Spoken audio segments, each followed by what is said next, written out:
Good evening dear friend, welcome to my YouTube channel agriculture study with Vinod sir. Agriculture study with Vinod sir channel में आपका स्वागत है। मित्रों, आज का जो हमारा टॉपिक है वो है पोटैटो मींस आलू। आलू से रिलेटेड जितने भी क्वेश्चन एग्ज़ाम्स में पूछे जाते हैं, अभी तक पूछे गए हैं, उन सारे प्रश्नों के आधार पर जो भी महत्वपूर्ण प्रश्न हैं पोटैटो से रिलेटेड, सभी प्रश्नों पर हम चर्चा करेंगे, सभी प्रश्नों को हम जानेंगे। मित्रों, यदि आप हमारे दर्शक हैं तो आपसे आग्रह है चैनल को लाइक करें, शेयर करें, सब्सक्राइब करें। यदि कोई सुझाव हो तो कमेंट बॉक्स में ज़रूर दें, आपके सुझाव पर विचार किया जाएगा। तो आइए शुरू करते हैं हम आज का टॉपिक, पोटैटो मीन्स आलू। पोटैटो मीन्स आलू। आलू से संबंधित सबसे पहले अगर हम बात करें आलू का botanical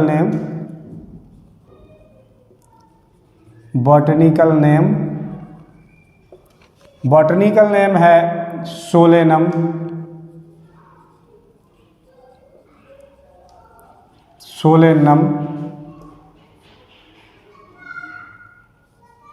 tuberosum. Solanum tuberosum. Family, आलू की फैमिली जो है वो है सोलेनेसी। सोलेनेसी मीन्स आलू सोलेनेसी फैमिली का प्लांट्स है। हम आलू का ओरिजिन प्लेस की अगर बात करें, आलू में गुणसूत्रों की बात करें, क्रोमोसोम की अगर हम बात करें तो 2n बराबर 48 होते हैं। ओरिजिन प्लेस की अगर हम बात करें, ओरिजिन प्लेस साउथ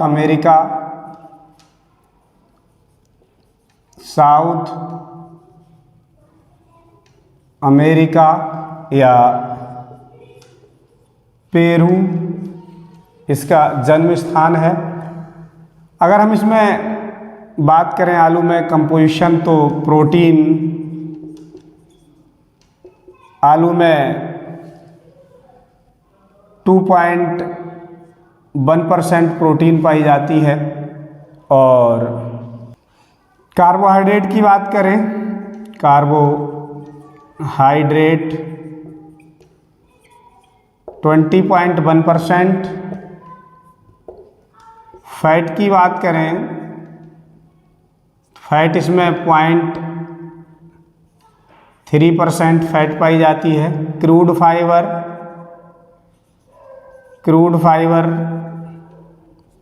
1.1% पाया जाता है। अगर हम पोटैटो की चर्चा करें, इससे पहले हम ये क्वेश्चन परीक्षाओं में बहुत ज़्यादा पूछा जाता है, CPRI means central potato research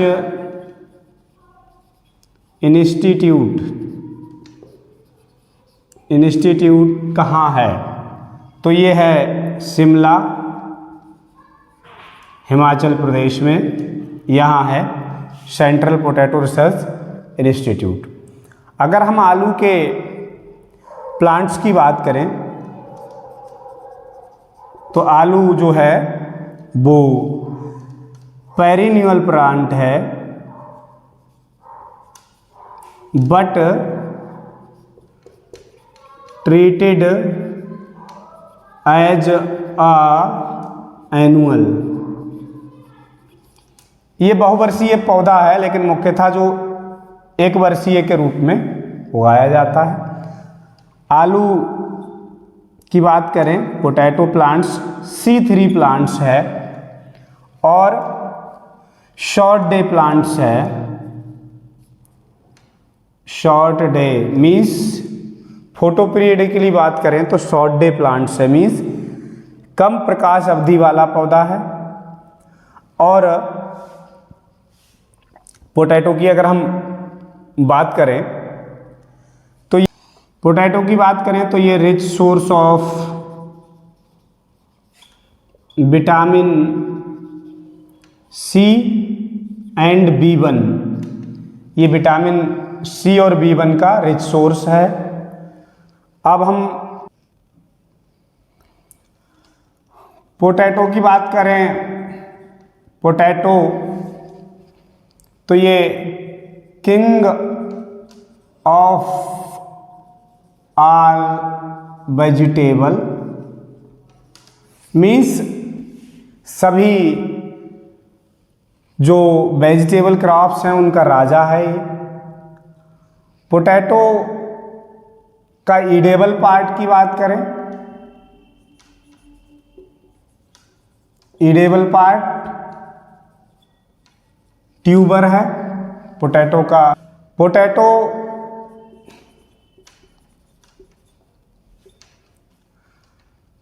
also called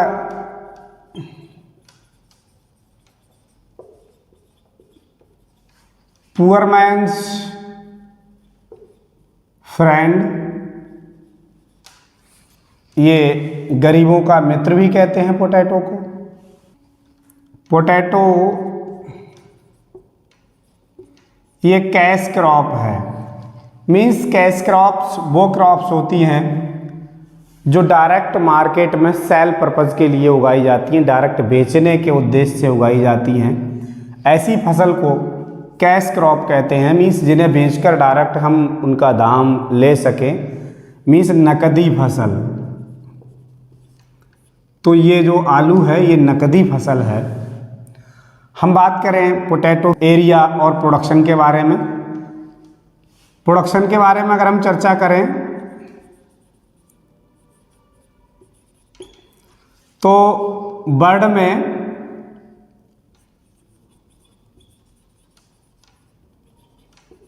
production में फर्स्ट प्लेस वो है चाइना का, इंडिया सेकेंड नंबर पर है। आलू के उत्पादन में इंडिया सेकेंड नंबर पर है। अगर हम बात इंडिया की करें, इंडिया में एरिया एंड प्रोडक्शन मीन्स क्षेत्रफल और उत्पादन की दृष्टि से, दोनों ही दृष्टि से उत्तर प्रदेश फर्स्ट है। उत्तर प्रदेश पहले स्थान पर है, चाहे वो उत्पादन की दृष्टि से कह लें चाहे क्षेत्रफल की दृष्टि से कह लें। अब हम बात करें TPS means true potato seed, true potato seed. ये जो TPS डेवलप किया था ये रामानुजन ने,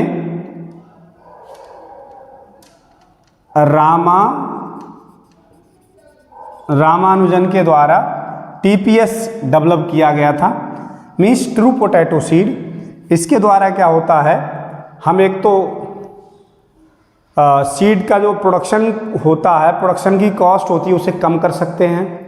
दूसरा, कई ऐसी डिजीज़ हैं जो पोटैटो में आ जाती हैं, वो उससे भी फ्री रख सकते हैं TPS के द्वारा। तो TPS की अगर हम बात करें, इसका जो सीड रेट होती है, TPS की सीड रेट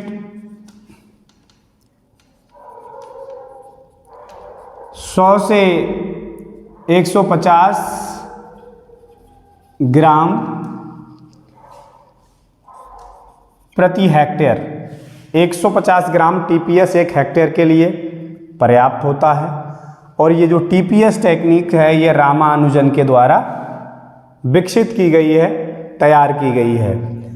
अब हम सीड रेट की बात करें, नॉर्मली सीड रेट तो एक जो पीस काटते हैं 25 grams cut peace with 3 eyes means 25 ग्राम जो एक पीस काटते हैं आलू का, पीस कट करके हम उसे बोते हैं, तो इस तरह से काटना चाहिए। कम से कम जो पीस का वजन हो वो 25 ग्राम हो और एक पीस में 3 आई, कम से कम 3 आँखों वाला पीस हो, ऐसा हमें काटना चाहिए। अगर इस तरह से काटते हैं तो 15 से 20 कुंतल प्रति हेक्टेयर सीड रेट लगेगी। 1 हेक्टेयर में पोटैटो का प्रोडक्शन करने के लिए 15 से 20 कुंटल सीड की आवश्यकता होगी या सीड की आवश्यकता पड़ेगी। अगर हम जर्मिनेशन की बात करें, अगर टीपीएस को हम सोइंग करते हैं तो टीपीएस में जो जर्मिनेशन होता है वो एपीजियल जर्मिनेशन होता है, मीन्स ऊपर भूमिक अंकुरण। अंकुरण 2 प्रकार का होता है सीड्स में, हाइपोजियल और एपीजियल। मीन्स बीज का वह भाग जो हमने बोया है वो अगर जमीन के ऊपर आ जाए तो उसे एपीजियल जर्मिनेशन बोलते हैं, और बीज का वह भाग जो हमने बोया है वो जमीन के ऊपर रह जाए, कल्ला उससे बाहर आ जाए निकलकर, तो उसे हाइपोजियल जर्मिनेशन कहते हैं। तो अगर हम टीपीएस सोइंग करते हैं पोटैटो में तो इसमें एपीजियल जर्मिनेशन होता है, मीन्स भूमोपरिक अंकुरण होता है। और अगर हम बात करें इसकी पीएच की तो 6 से 8 पीएच बेस्ड होता है। और सॉइल की बात करें तो इसमें Sandy loam soil,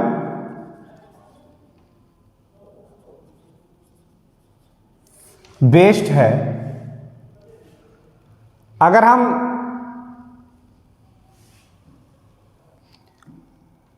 waste temperature की बात करें, वेस्ट टेम्परेचर वो होता है 17 से 19 सेंटीग्रेड। हम सीजन की बात करें तो potato mainly rabi season crops है।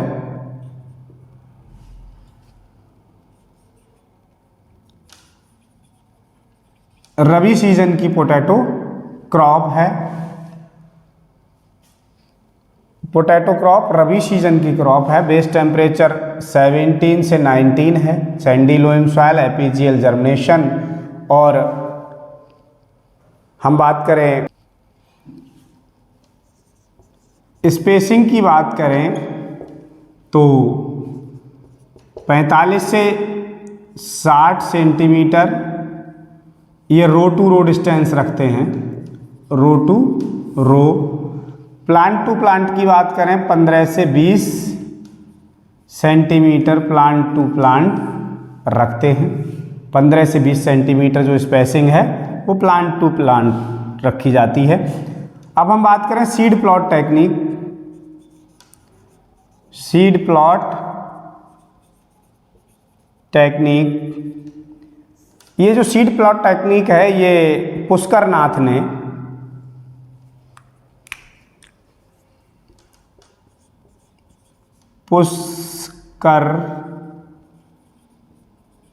के द्वारा 1967 में डेवलप की गई थी।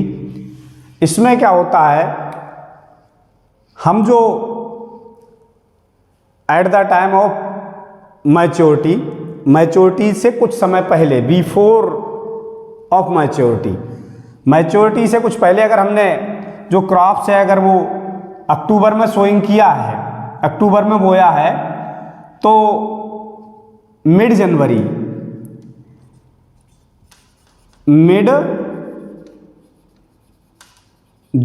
में हम क्या करते हैं, mid January cut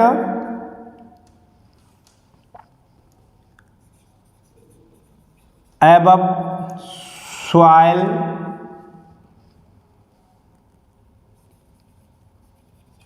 herb plants and left them for maturity.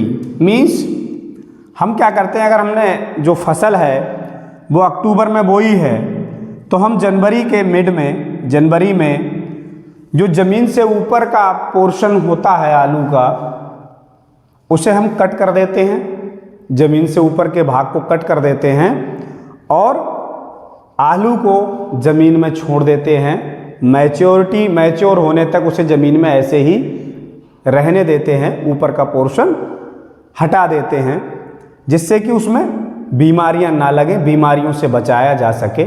इसके लिए इस टेक्निक को अप्लाई करते हैं। तो ये सीड प्लॉट टेक्निक पुष्कर नाथ ने 1967 में दी थी। इसमें हम क्या करते हैं, आलू के ऊपर का जो नाल होते हैं वो काट देते हैं और आलू को ज़मीन में मैच्योर होने के लिए छोड़ देते हैं। ये सीड प्लॉट टेक्निक हुई। अब हम इसमें डोरमेंसी ब्रेकिंग मीन्स जो सीड की सुषुप्तावस्था होती है उसे तोड़ने के लिए क्या करते हैं, थायोयूरिया का 1% solution and 1 ppm GA3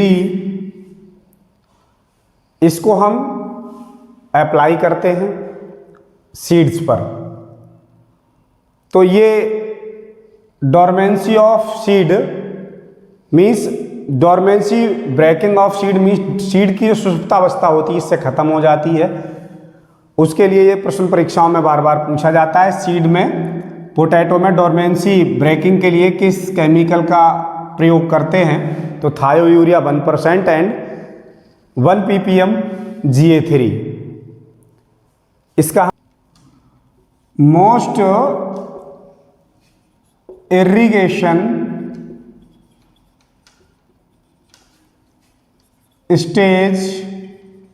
stage की बात करें तो यह है स्टोलन, जब उसमें स्टोलन बन रहे हो। ये लगभग 20 से 25 दिन पर आती है, डेज आफ्टर ट्रांसप्लांटिंग आती है ये स्थिति। इसके बाद ट्यूबर एलोंगेशन,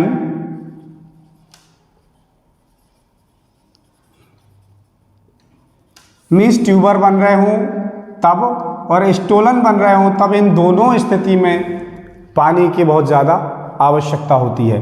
इसके बाद अब हम इसके कुछ डिजीज पर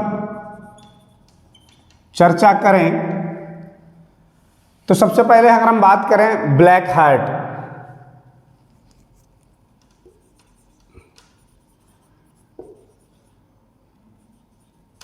ब्लैक हार्ट बीमारी due to lack of oxygen.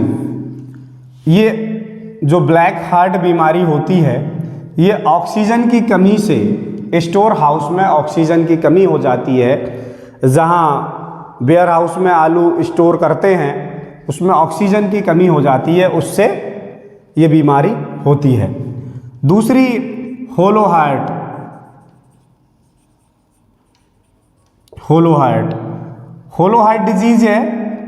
ये ड्यू टू एक्सेस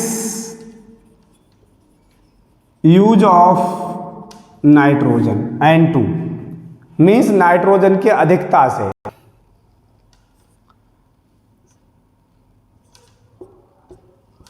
तीसरा है चिलिंग इंजरी।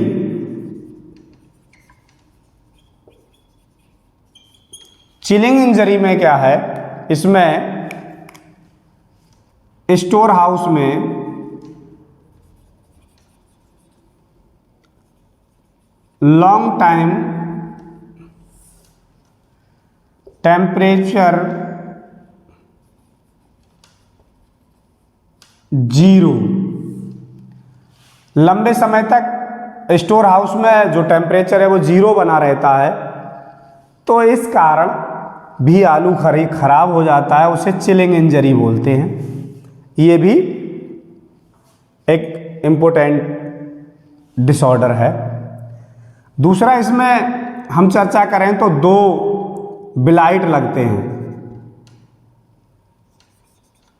ब्लाइट मीन्स झुलसा,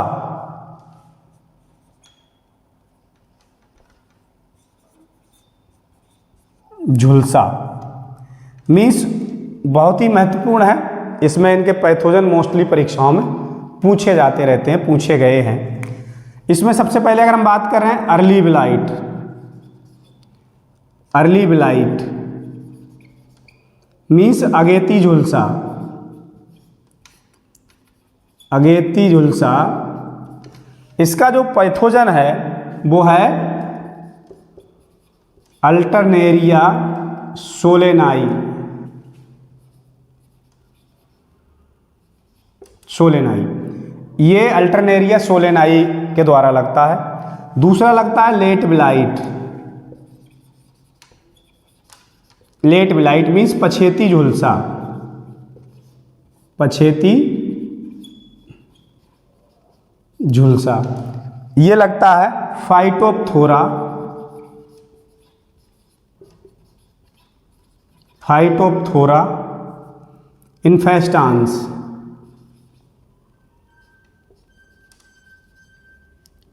ये फाइटोप्थोरा इन्फेस्टांस के द्वारा लगता है, जिसके कारण 1845 में आयरिश फेमाइन आई थी। Means Irish famine means Ireland की जो भुखमरी फैली थी वो 1845 में इसी पछेती झुलसा के कारण फैली थी।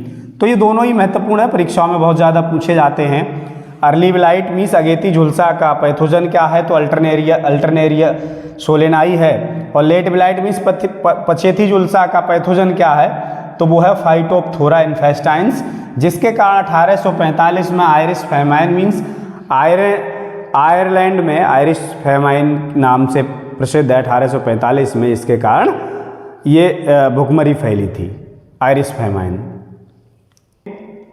और डिजीज है चारकोल रॉट। ये भी मोस्ट सीरियस डिजीज है, मोस्ट सीरियस डिजीज है ये। दूसरा है वार्ट डिजीज, वार्ट डिजीज। ये भी फंगस के द्वारा लगता है।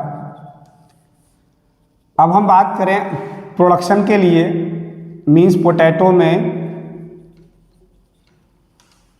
आइसोलेशन डिस्टेंस जो रखते हैं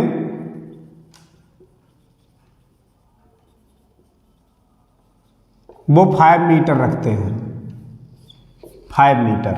वैरायटियों पर चर्चा करें, प्रजातियां, तो कुछ अर्ली प्रजाति जो होती हैं जो 75 से 90 दिन में ट्रांसप्लांट के बाद तैयार हो जाती हैं, वो है कुफरी चंद्रमुखी, परीक्षाओं में बहुत ज़्यादा पूछी जाती है। अप टू डेट गोला, कुफरी अशोका, कुफरी ज्योति, कुफरी अलंकार, कुफरी लवकरण और कुफरी नवताल। मीडियम की बात करें, कुफरी शीतमान, प्रेसिडेंट, कुफरी चमत्कार और कुफरी बादशाह। ये जो प्रजातियां हैं मीडियम वाली हैं। और लेट वाली प्रजातियों में है कुफरी देवा, कुफरी सिंदूरी, ये लेट प्रजातियां हैं। सुटेबल फॉर प्रोसेसिंग के लिए सबसे अच्छी वैरायटी है अगर प्रोसेसिंग करनी है तो उसके लिए चिप्सोना 1, चिप्सोना 2 और चिप्सोना 3। ये प्रजातियां महत्वपूर्ण रही जो परीक्षाओं में पूछी जाती हैं। कुफरी चंद्रमुखी अर्ली वैरायटी बहुत ज़्यादा पूछी जाती है, ज्योति भी पूछी जाती है, कुफरी अशोका, कुफरी ज्योति, कुफरी अलंकार, कुफरी लवकन और कुफरी नवताल। और इधर मीडियम में अगर हम बात करें, कुफरी शीतमान, कुफरी चमत्कार और कुफरी बादशाह, ये बहुत पूछी जाती है। लेट में कुफरी देवा और कुफरी सिंदूरी भी पूछी गई है परीक्षाओं में। सुटेबल फॉर प्रोसेसिंग के लिए चिप्सोना 1, 2, 3 ये इसकी प्रजातियां रहीं। उम्मीद करते हैं पूरा वीडियो, पूरा जो महत्वपूर्ण जानकारी है आज की पोटैटो से संबंधित आपको पसंद आएगी। धन्यवाद।